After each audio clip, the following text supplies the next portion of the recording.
Hello and welcome to program report card. मैं हूं अलीना फारूक शेख और आज प्रोग्राम में हमने मुख्तलिफ इशूज़ को छेड़ना है। सबसे पहले तो हम बात करेंगे जी बल्दिया फैक्ट्री की। जो फैसला आया है, बड़े सालों से मुंतज़िर थे इंसाफ के जो लवाहिकीन हैं, क्या इस फैसले में इंसाफ हो पाया है या एटलीस्ट मुतमईन कर पाए हैं उनकी तवक्कुआत जो लवाहिकीन इतने सालों से लगाए बैठे हैं। इसके साथ साथ हमने डिस्कस करना है गुजरांवाला में ज़्यादती का वाक़या जो सामने आया है, उससे मुतल्लिक मुतज़ाद कुछ बयानात भी सामने आ रहे हैं। क्या इंसाइट है उसके ऊपर हमारी नुमाइंदगान ने हमसे शेयर किया है, साथ साथ तज्जियाकारों की राय भी लेंगे। लेकिन सबसे पहले जिक्र करेंगे आज होने वाली अहम डेवलपमेंट की। अल अज़ीज़िया रेफरेंस से मुतल्लिक जो अब आगे नवाज शरीफ को बैरून मुल्क से मुल्क वापस लाने का मामला है, उसके ऊपर जो पेशरफ्त हुई है, आज उसमें बड़े अहम रिमार्क सामने आए हैं। इसी का जिक्र करते हैं जनाब। समाअत तो कल तक के लिए मुलतवी हो गई, लेकिन आज जो ऑब्जर्वेशंस दी गई हैं अदालत की जानिब से उसमें ये अहम ऑब्जर्वेशंस हैं कि एडिशनल अटॉर्नी जनरल से मुकालमा हुआ और जस्टिस आमिर फारूक ने कहा कि जी हम सजा याफ्ता मुजरिम की हवालगी को ऑर्डर पास नहीं करेंगे। आपने भेजा, यानी हुकूमत ने भेजा, अदालत को नहीं बताया, तो अब आप ही वापसी के इकदाम करेंगे। मुख्तलिफ ऑप्शंस पे गौर किया गया और उसके बाद ये कहा गया कि कल यानी कल सुबह जो तमाम इसके ऊपर डेवलपमेंट होगी उसका जायजा लेंगे और आगे के अहकामात होंगे। अब हमने अपने एनालिस्ट से पूछना ये है बुनियादी सवाल कि क्या इस बार नवाज शरीफ को वापस लाने में कामयाब होगी। कानूनी पहलू, सियासी पहलू दोनों पर गौर करेंगे, हाँ या नहीं के ऑप्शन है हमारे एनालिस्ट के पास। और पैनल पर आज हमें ज्वाइन करें हसन निसार साहब, बाबर सत्तार साहब, मजहर अब्बास साहब, महमूद सरफराज साहिबा और इरशाद भट्टी साहब भी हमारा साथ दे रहे हैं। पहले ज़रा कानूनी नुक्ता क्लियर कर लेते हैं। तो बाबर सत्तार साहब, आपकी तरफ लाना चाहूँगी। बड़ी अहम ऑब्जर्वेशंस। अदालत ने कहा जी हम सजा याफ्ता मुजरिम की हवालगी का ऑर्डर पास नहीं करेंगे। हुकूमत ने भेजा था, अदालत को एतमाद में नहीं लिया था, तो अब वही वापसी के इकदाम करें। जी, अदालत ने तो जाहिर है खाली ऑर्डर ही पास करना है ना, वो खुद तो नहीं जाके लेके आ सकते किसी को जी। तो उस हद तक तो। और दूसरी बात यह है कि अदालत के लिए इंपॉर्टेंट बात यह है कि उनके सामने अपील पेंडिंग है।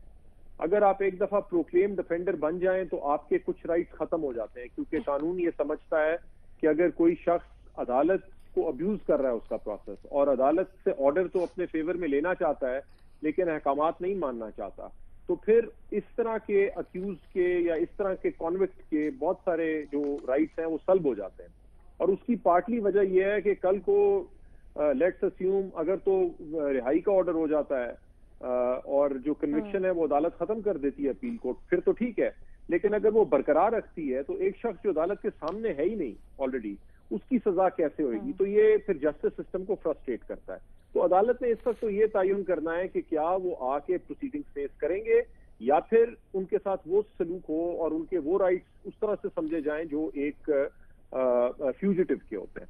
तो अदालत तो ये अपनी, और अदालत फिर चाहती है आमतौर पे अदालतें कि वो कार्रवाई, जो कानूनी कार्रवाई है वो मुकम्मल करें। और किसी हद तक हमारा पुराना कानून है, उसमें प्रोसीजर्स लिखे हुए हैं, और लोग अगर किसी वजह से प्रोसीजर फॉलो ना हो तो फिर बाद में उसका फायदा उठाया जा सकता है। तो मैं आज इत्तफाकन अदालत में मौजूद था और अदालत का इसी चीज के ऊपर फोकस था कि हम ये नहीं चाहते।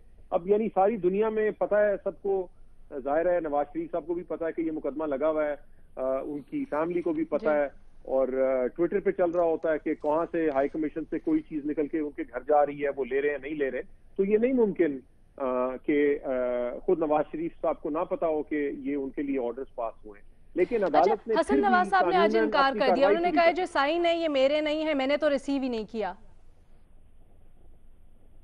अगर उन्हें ये बात का पता है चैनल्स के थ्रू, सोशल मीडिया और मीडिया के थ्रू कि उनके लिए, देखिए ये जो क्या कहते हैं सर्विस को डॉज करना, ये एक पुरानी कहानी है कि आपको सर्विस हो रही है एक हुक्म की, आप उसे डॉज कर रहे हैं। इसमें असूल तो ये है कि एक दफा आपके कॉन्शियंस को अफेक्ट कर जाए कि इंफॉर्मेशन आपको पता हो कि अदालत ने आपको तलब किया है, उसके बाद आप ये नहीं कह सकते कि जनाब कागज मेरे हाथ तक नहीं पहुंचा था क्योंकि मैंने आंखें बंद की हुई थी। तो ये तकरीबन हम अपना भी मजाक उड़ा रहे हैं, अपने कानूनों का भी मजाक उड़ा रहे हैं, और मेरे ख्याल से तो कानून के प्रोसेस को बड़ा सिंप्लीफाई करने की जरूरत है। अब वो वक्त चले गए कि आपने जाके चिस्पा करना है किसी की इमारत के बाहर एक चीज, आपको लम्हे लम्हे की खबर है, आप एपीसी को एड्रेस कर रहे हैं वहां से बैठे हुए, आपको एग्जैक्टली पता है क्या हो रहा है। तो उसमें ये पोजीशन लेना कि हमारे सामने सर्विस नहीं। बहरहाल वैसे मैं आपको एक और बात बता दूं, उनके वकला ने, जो एक वकील उनके मौजूद थे अदालत में, उन्होंने अदालत को ये बात कम्युनिकेट की है कि हमने अपने क्लाइंट को इन्फॉर्म कर दिया अदालत के ऑर्डर के बारे में। سو یہ نواز شریف صاحب میرا نہیں خیال کہ یہ پوزیشن لے سکتے ہیں کہ انہیں نہیں پتا اس بات کا. ٹھیک ہے جی. حسن نثار صاحب دیکھیں، آپ نے خود انٹرو کے دوران کہا کہ قانونی نکتہ ہے جس پہ بات کریں گے، تو بھائی مجھے نہ ملکی قوانین کا پراپر علم ہے نہ برطانوی قوانین کا، تو آپ جن سے بات کر رہی تھی ان سے سر میں نے اسی لیے بات کریں سیاسی پہلو بھی درمیان میں لے آئی تھی. مجھے ذرا نہیں کوئی سیاسی نہیں ہے، کوئی ٹیکنیکل سی بات ہے. اگر وہ ان کے بس میں ہوا ضرور لائیں گے، کیوں نہیں لائیں گے؟ ان کی تو سب سے بڑی خواہش ہی یہ ہے، بس میں ہوا تو لے آئیں گے. بس میں کیسے ہے؟ یہ تو ظاہر ہے جو قوانین کو سمجھتا ہے، ملکی اور برطانوی قوانین کو، پروسیجرز کو جانتا ہے، وہ وہی بتا سکتا ہے. میں تو تیر تو کہہ نہیں مارتا. محمد، لیکن ایک سیاسی پہلو ہے، اور وہ یہ ہے کہ جب حکومتی وزراء بھی اس کے اوپر بیٹھ کے پریس کانفرنسز کرتے ہیں، بیانات دیتے ہیں اور کہتے ہیں کہ ہم واپس لے کے آئیں گے. آنے سے پہلے بھی حکومت میں ان کا یہی منشور تھا کہ جی جس نے کرپشن کیا، الزامات لگے جو بھی، ہم اس کے خلاف پوری کارروائی منطقی انجام تک کریں گے. تو کیا آپ کو بھی یہ لگتا ہے یہ خالصتاً ایک قانونی پہلو ہے، اس میں کوئی حکومت کا سیاسی پہلو نہیں؟ دیکھیں علینا، اصل میں بات یہ ہے کہ اگر حکومت ہو سکتا ہے کہ اپنی پوری کوشش بھی کرے ان کو واپس لانے کے لیے، لیکن جہاں تک مجھے علم ہے، اور بابر جو ہے وہ مجھے کریکٹ بھی کر سکتے ہیں، برطانیہ کے اندر جو لاز ہیں اور جو فریڈمز کی پروٹیکشن ہے وہ بڑی سخت ہے، ان دا سینس کہ وہ بڑی تگڑی ہے. تو ان کو لانے کے لیے وہ بڑا مشکل ہوگا، کیونکہ دنیا بھر کے جو ڈسیڈنٹس ہیں وہ برطانیہ اور یورپ کے جو باقی ممالک ہے، وہ کافی زیادہ جو سیاسی ڈسیڈنٹ، جس طرح ایون سعودی عرب کے ہوں، قطر کے ہوں، جو بڑے بڑے اس طرح کے ملک ہیں کہ جن کی بڑی آپ کہہ سکتے ہیں کہ ان کی سے بھی ہے، ان کا ایک ہولڈ بھی ہے دنیا کے اس کے اوپر، ایک اکانومی کے اوپر بھی، باقی بھی ان کے تعلقات اس طرح کے ہیں.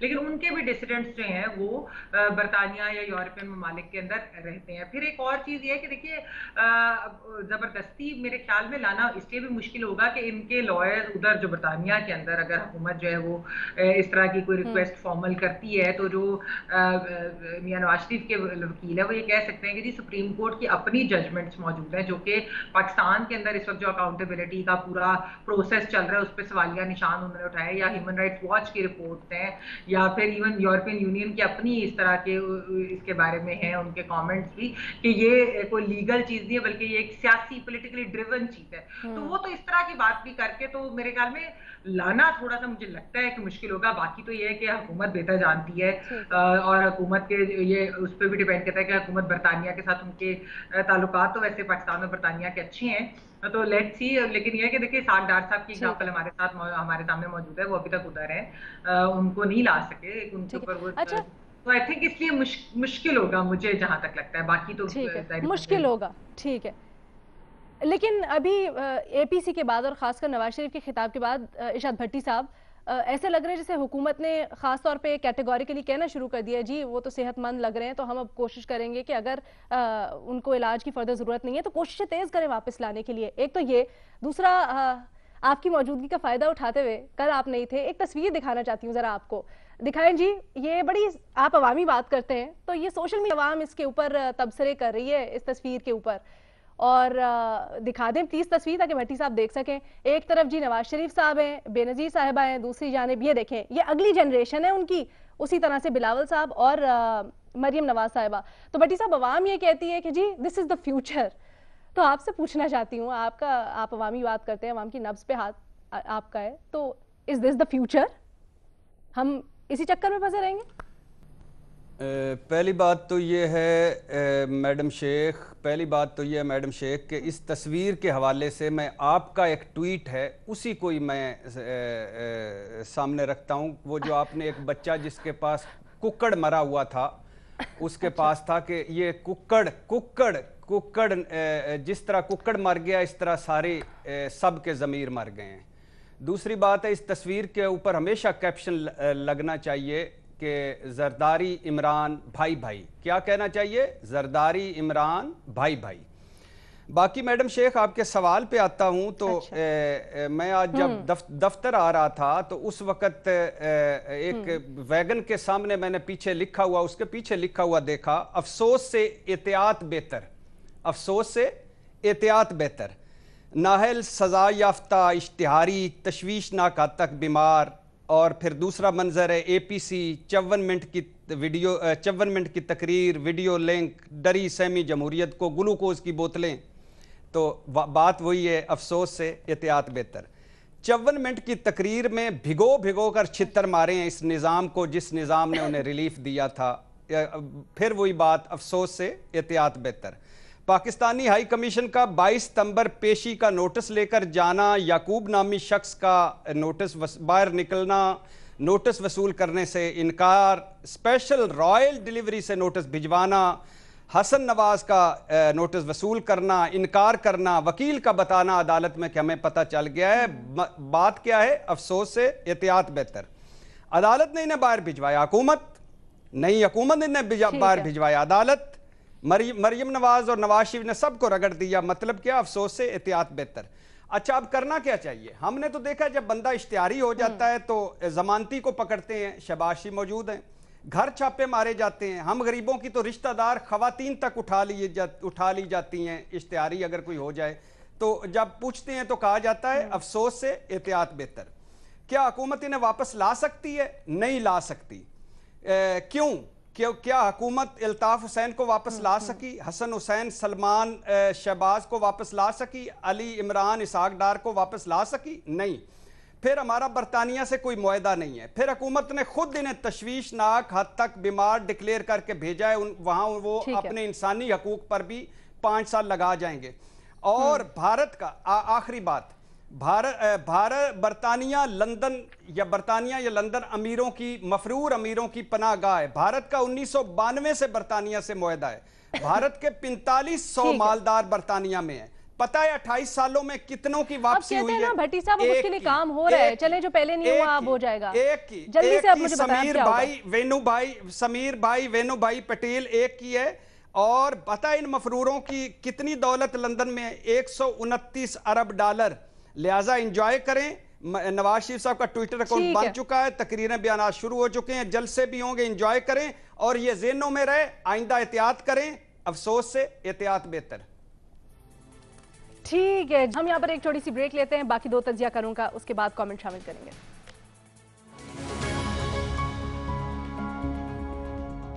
العزیزیہ اپیل پر ہونے والی آج کی سماعت سے متعلق ہم گفتگو کر رہے ہیں. بڑی اہم آبزرویشن سامنے آئی ہیں، اپنے اینالسٹ سے ہم ان کی رائے جان رہے ہیں. منیف فاروق صاحب، آج جو آبزرویشن سامنے آئی ہیں، کیا اس سے یہ کہا جا سکتا ہے کہ وہ جو حکومت کہتی تھی کہ جی عدالت نے بھیجا ہے تو ہم نے عدالت کے احکامات کی تعمیل کی ہے، اب ایک طرح سے آج آبزرویشن سے وہ چیز اس کی نفی ہوتی ہے؟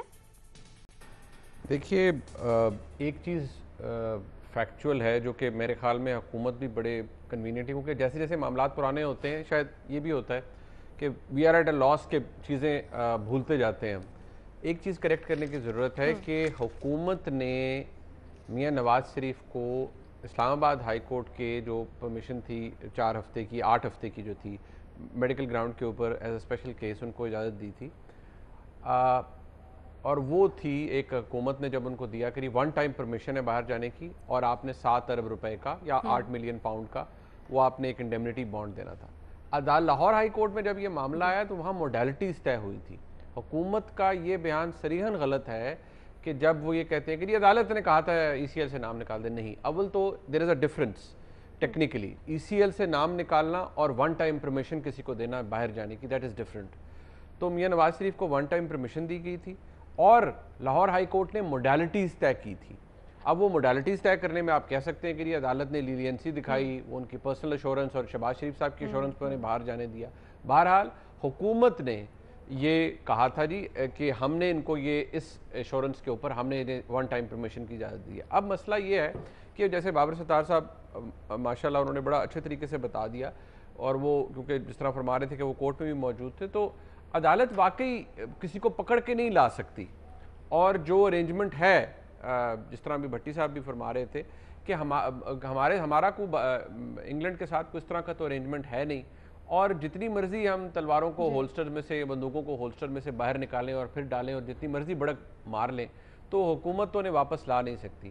حکومت نے ایک بہت بڑا جو بلنڈر کیا ہے، جو حکومت کو شاید پولیٹیکلی بھی بینیفٹ کر سکتا تھا اور قانونی طور پر بھی کر سکتا تھا، وہ پچھلے 6 یا 8 مہینوں کے دوران जो एक्सरसाइज अब की जा रही है कि जी हमने हाई कमीशन से बंदा भेज दिया, नोटिस सर्व करा दिया, फलान करा दिया, अगर हुकूमत कहती कि जी हमने मियां नवाज शरीफ को इतला करा दी है कि आपका लंदन के 4 हॉस्पिटल्स या 3 हॉस्पिटल्स में मेडिकल चेकअप गवर्नमेंट ने अरेंज किया है ताकि हम ये इंश्योर कर सकें कि अगर if you are fit to fly back then you should fly back. हुकूमत पॉलिटिकली भी एडवांटेज ले सकती थी और लीगली भी एडवांटेज ले सकती थी इस तमाम सूरत हाल का। हुकूमत ने नाअहली की, उन्होंने कुछ नहीं किया, लिहाजा अब कोई किसी के पास कुछ है नहीं, वहाँ से मियां नवाज शरीफ को वापस लाना, ये तो फिर वही बात है, आप ट्रक की बत्ती के पीछे लगे रहें, कागज़ भेजते रहें, कागज़ आते रहें, कागज़ भेजते रहें, कागज़ आते रहें, कुछ भी बनेगा।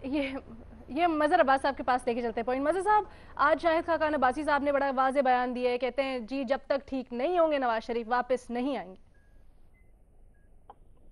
देखिए, मेरा ख्याल है अभी भट्टी साहब ने बड़ी लंबी जो है पूरा एक खिताब किया और उनका मेन पॉइंट था कि अफसोस से एहतियात बेहतर।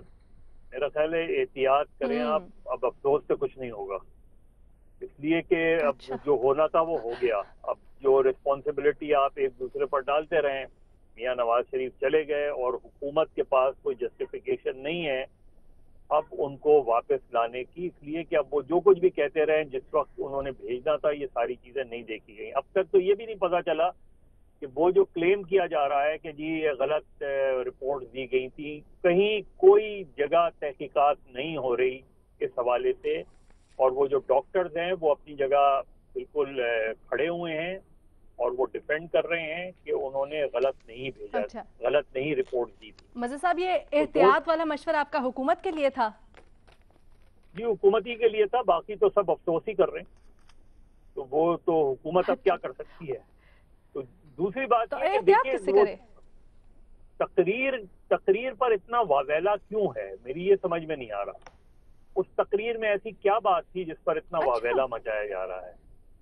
मुझे तो उसमें कोई भी ऐसा, मैंने 2-3 मरतबा वो तकरीर पढ़ी, उसमें सिवाय इसके कि सियासी मामलात पर बात की गई, ये कहा गया कि अब उससे डिसएग्री किया जा सकता है और डिसएग्री इस पॉइंट पे किया जा सकता है कि वो जो बातें कर रहे थे तो वो उन बहुत सी वाकयात का खुद हिस्सा रहे हैं, बहुत सी साजिशों का वो खुद हिस्सा रहे हैं, लिहाजा वो जब ये बात करते हैं तो फिर वो एक वीकर विकेट पर भी होते हैं क्योंकि वो खुद ये करते रहे। सर, ये आपकी बात बिल्कुल बजा अपनी जगह, हमने कल इसके ऊपर बड़ी तफसीली डिबेट भी की, लेकिन जो आप ये कह रहे हैं कि वावेला क्यों है, अपेरेंटली ऐसा लग नहीं रहा है कि अभी भी बड़ी हिमायत हासिल है, क्योंकि एपीसी में सबने तकारीर की, लेकिन क्यों एपीसी का खासा क्या बना, पॉइंट क्या बना नवाज शरीफ साहब की तकरीर? मेरा ख्याल में उस पर अगर कम रिएक्शन होता तो वो पिछले 48 घंटे से वो हमारी डिबेट का हिस्सा नहीं होती। दूसरे, नवाज शरीफ साहब हुकूमत क्यों वापस लाए, हुकूमत लाए या ना लाए, नवाज शरीफ साहब को इखलाकी तौर पे खुद वापस आना चाहिए, सियासी तौर पे ये उनकी जिम्मेदारी है। उन्होंने अब वो न सिर्फ अपनी सियासी जमात को नुकसान पहुंचा रहे हैं बल्कि इखलाकी और सियासी तौर पे अपने आप को भी नुकसान पहुंचा रहे हैं। बिल्कुल बिल्कुल, और इसके ऊपर हमने कल भी बड़ी तफसीली तौर पे बात की और आपका पॉइंट तब भी, बल्कि हमारे तमाम का तकरीबन यही पॉइंट था। मैं यहाँ पर दूसरे सवाल की तरफ बढ़ना चाहूँगी। हमारा दूसरा सवाल जी, जब भी ज़्यादती के वाक़यात होते हैं, हम हर वाक़े पर, चाहे वो मोटरवे हो या उसके बाद उससे पहले आने वाले सामने वाक़यात, सर पकड़ के बैठ जाते हैं और ये सोचते हैं कि क्या हो गया है हमारे माशरे को, क्या इससे बड़ा जुल्म हो नहीं सकता। लेकिन फिर हर नया वाक़या आता है और हम सोचते हैं कि ये तो पहले से भी ज़्यादा हैवानियत है। जनाब, जो गुजरावाला में हुआ है, गो के उससे मुतल्लिक मुतज़ाद इत्तलात हैं, वो भी ज़्यादा आगे जाके मैं क्लियर करूँगी, लेकिन वाक़या कुछ यूँ हुआ कि एक 23 साल लड़की है, कुछ औबाश नौजवान उसको तंग कर रहे थे। जब वो पुलिस के पास गई, उसने 15 पे कॉल किया तो एक ASI आते हैं उसके घर और कहते हैं कि जी मैं इस मामले की तफ्तीश करूंगा। अपेरेंटली उसको एक कमरे में लेके जाते हैं अकॉर्डिंग टू द लड़की, और उससे पूछते हैं कि जी क्या हुआ वाक़या, मुझे बताओ। तो अब यहाँ से आके स्टोरी में दो मुतज़ाद पहलू आ जाते हैं। एक, कहा जा रहा है लड़की की जानिब से पहले इल्ज़ाम लगाया गया है कि जी उस ASI ने भी उसको ज़्यादती का निशाना बनाया, जिसमें बड़ा शोर वावेला हुआ और तहकीकात भी आगे बढ़ रही हैं। दूसरी जानिब ये भी कहा जा रहा है कि जी ऐसा वाक़या पेश नहीं आया है, और ये कहा जा रहा है कि शायद लड़की के जो बयानात हैं उन्हीं की रोशनी में कि یہ واقعہ اس طرح سے نہیں ہوا اور لڑکی ASI پہ غلط الزام لگا رہی ہے. تو جی ہم تھوڑا سا اپنے نمائندگان سے بھی ہم نے بات کی ہے, اپنے تجزیہ کاروں کی بھی اس پہ رائے لیں گے. بنیادی سوال ہم نے اس معاملے میں رکھا ہے کہ کیا معاشرے میں بڑھتے ان واقعات کی بڑی وجہ پولیس کارکردگی ہے, ہاں یا نہیں کے آپشنز ہیں ہمارے اینالسٹ کے پاس. سب سے پہلے تو محمل, CCPO وہ جو 7 دن والا معاملہ تھا شو کاز نوٹس, اس کا کیا بنا؟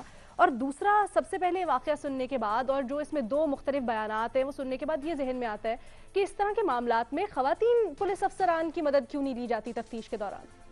دیکھیے علینا, جو اوور آل آپ کا ایک بنیادی سوال ہے نا, اس کے اندر میں کہوں گی کہ دیکھیے خالی پولیس کی کارکردگی نہیں, اس کے اندر یہ کمبینیشن آف فیکٹرز ہیں, اس کے اندر ملٹیپل فیکٹرز ہیں. اس میں ہمارا معاشرتی رویہ بھی آتا ہے, ہم ریپ سروائیورز کے ساتھ کس طرح سے بات کرتے ہیں, ہم ان پر یقین نہیں کرتے.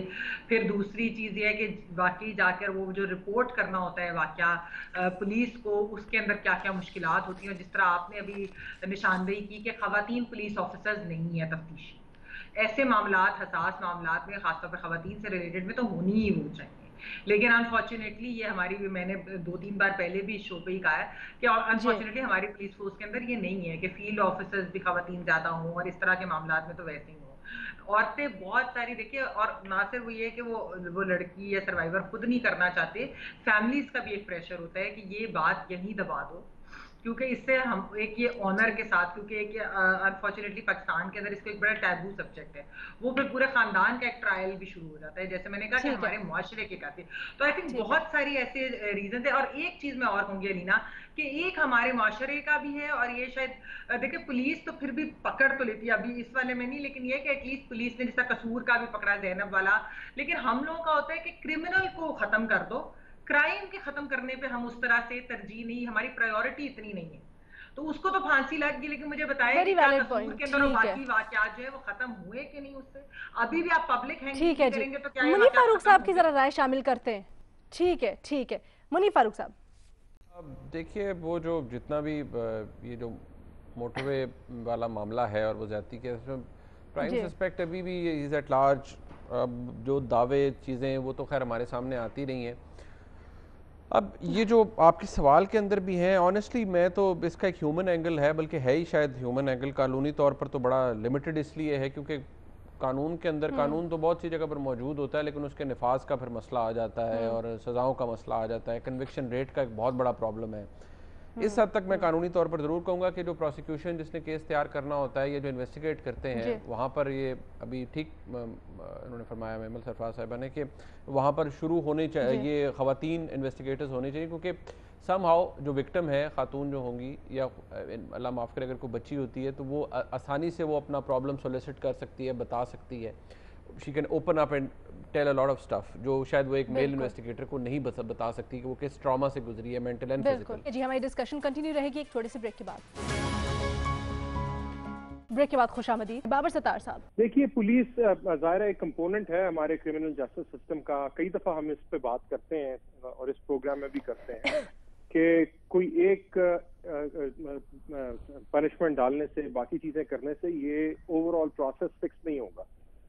ریپ کے کیسز دیکھ لیں, چوری کے, مرڈر کے, کرپشن کے, کسی کیس میں کوئی انویسٹیگیشن کا تھرو پروسیس ہے ہی نہیں, میکنزم ہی نہیں ہے. آپ کی جو واچ اینڈ واٹ ڈیوٹیز ہیں کہ آپ نے پریونٹ کیسے کرنا ہے, وہ بھی ایگزسٹ نہیں کرتی.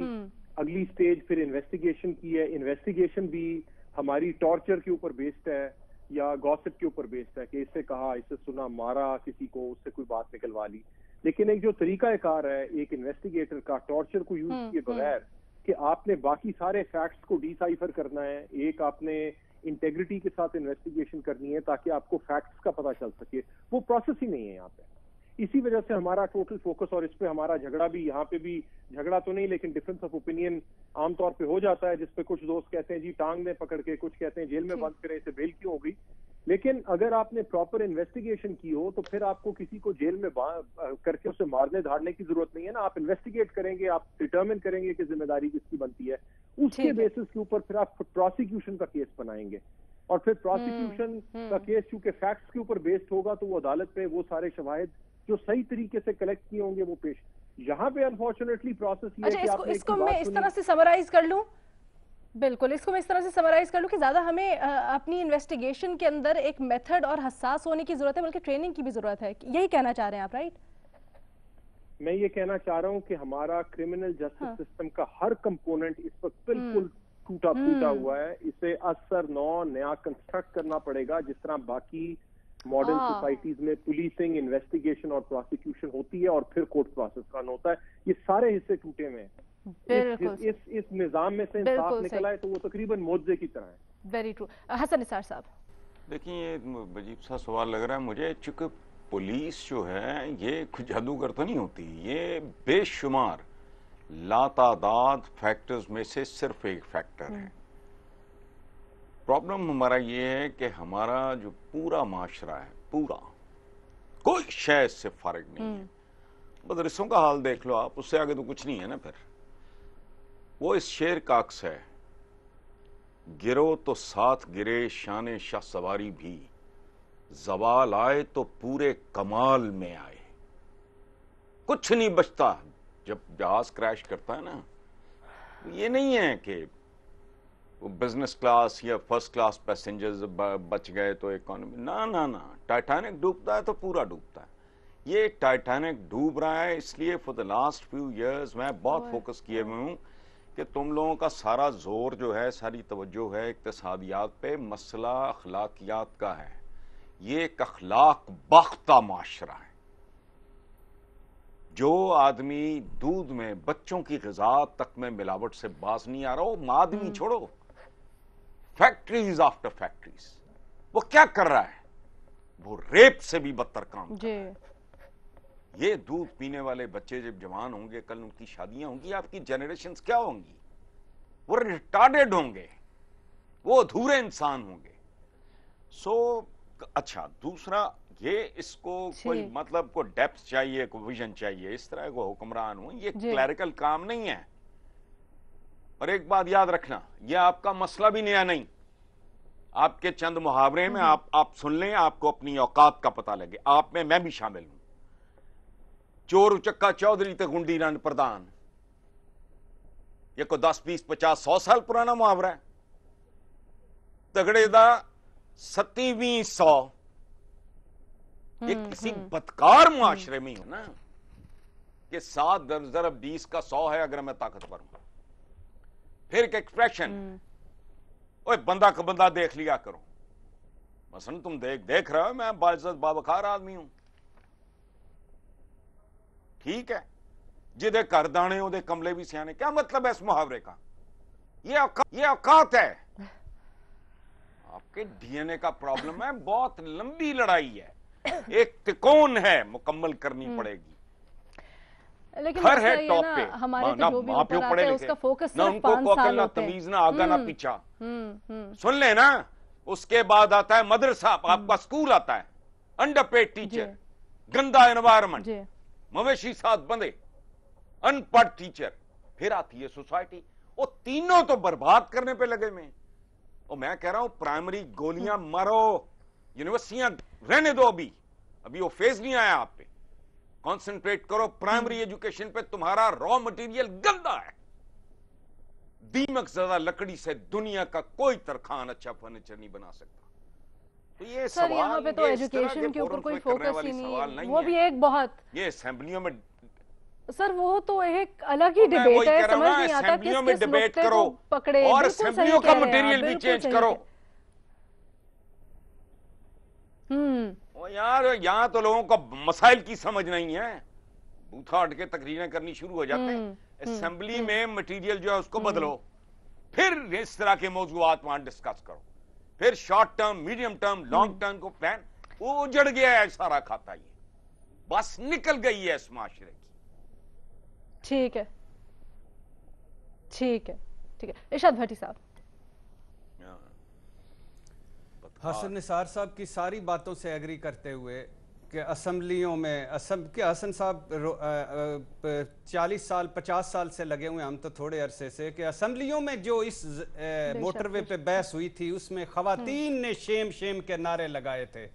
वहां से कोई नहीं है कि वहां से भी कोई रिजाइन करे, वहां से भी कोई घर जाए, वहां से भी कोई छोड़ जाए ये अवामी नुमाइंदगी, उनका कोई नहीं है। CCPO छोड़ जाए, वो ना छोड़ें जिन्होंने मोटरवे पे फख्र करते हुए पाए गए थे, और वो ना छोड़ें। कल क्या कर रहे थे आप कल क्या कर रहे थे कि अदालती इश्तिहारी की तकरीर लाइव सुन रही थी पूरी कौम। ये है इसकी इखलाकियात, ये है इसकी कौम की इखलाकियात। अदालती इश्तिहारी की लाइव तकरीर, कभी किसी जिंदगी में कभी की इश्तिहारी की इस तरह लाइव तकरीरें सुनी है आपने एज ए मुआशरा? नीचे भी इश्तिहारी होंगे, ऊपर भी इश्तिहारी होंगे, ये इश्तिहार ही लगे रहेंगे।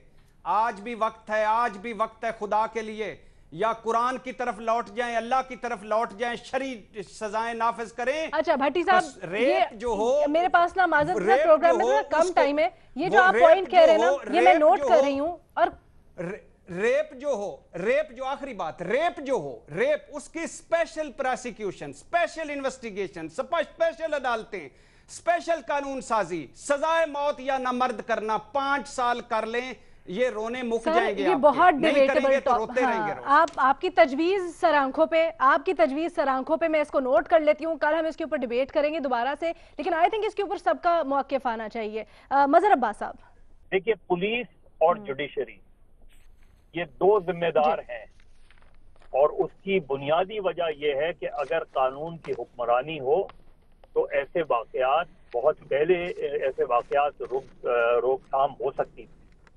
लेकिन आज ही आप देखें, बल्दिया फैक्ट्री का फैसला 8 साल बाद इंसदाद दहशतगर्दी की अदालत, बिल्कुल मैं आपसे यही पूछने लगी थी, जो कानून के मुताबिक जिसको 1 हफ्ते में फैसला देना था, उसको इतने साल लगे, और अभी तो पता नहीं कितने साल अपील में लगेंगे, फिर हाई कोर्ट में, फिर कितना अरसा लगेगा सुप्रीम कोर्ट में। तो ये जब वाकयात होते हैं और उसका तदारुक नहीं होता, और एक आईजी हुआ करते थे बशीर सिद्दीकी, वो कहते थे कि जिस इलाके में जराइम हो उस इलाके का SHO जिम्मेदार होता है, और ये चीज अगर आप इस पर लागू कर दें तो ये बहुत इम्पोर्टेंट है। बाकी माशरे की बात, समाज की बात तो अपनी जगह है, लेकिन अगर कानून की हुक्मरानी हो, फैसले जल्दी हो, बर वक्त हो, तफ्तीश सही हो, तो मेरा ख्याल है इसकी रोकथाम मुमकिन है। मज़हर साहब, गो कि आपने दरिया को कूजे में समेट दिया है, लेकिन एक चीज़ जो मैं आपके आज के फैसले से मुताल्लिक कमेंट चाहूँगी, बड़ी देर से इंतज़ार कर रहे थे, लेकिन आज इस तरह की गिले शिकवे भी सामने आ रहे हैं मुख्तलिफ हलकों की जानिब से कि जो मेन मास्टरमाइंड, जिसने मेन सारा कुछ प्लान किया, वो कहीं नज़र नहीं आ रहा है। इस केस की तफ्तीश ही नहीं हुई है। अगर आप इस पूरे केस का जायजा, वक्त नहीं है, इस केस की तो सही तफ्तीश ही नहीं हुई है, और मुझे खदशा है कि कहीं अपील में ये जिनको सजाएं हुई हैं ये भी बच के ना निकल जाएं। अच्छा, ठीक है जी। एक काम करते हैं, हम इसके ऊपर भी कल तफसील से गुफ्तगू करेंगे मज़हर अब्बास साहब के साथ भी। अभी मेरे पास प्रोग्राम का वक्त खत्म हो गया, आपसे कल दोबारा मुलाकात होगी। अल्लाह हाफ़िज़।